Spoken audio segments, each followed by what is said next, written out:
Daerah tahun 2024, Komisi Independen Pemilihan Kabupaten Aceh Jaya merekrut petugas PPK dan PPS. Rekrutmen para petugas tersebut dilaksanakan secara serentak di seluruh Indonesia, termasuk di Kabupaten Aceh Jaya. Komisi Independen Pemilihan KIP Kabupaten Aceh Jaya kembali merekrut petugas panitia pemungutan suara tingkat desa. Rekrutmen petugas PPS saat ini kembali diperpanjang menyusul minimnya peserta yang mendaftar.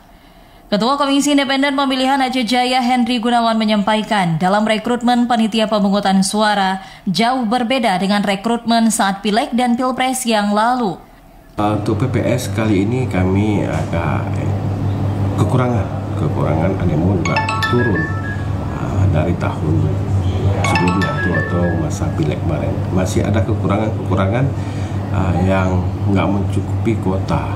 Artinya ada di 6 kecamatan, nanti ada beberapa desa yang masih kurang dari yang kami syaratkan. Diperpanjangnya masa pendaftaran PPS, KIP Aceh Jaya berharap para kepala desa untuk meneruskan informasi kepada masyarakat yang berkeinginan menjadi petugas PPS untuk segera mendaftar sebelum batas waktu yang telah ditetapkan. Dari Aceh Jaya, Musliadi, TVRI Aceh melaporkan.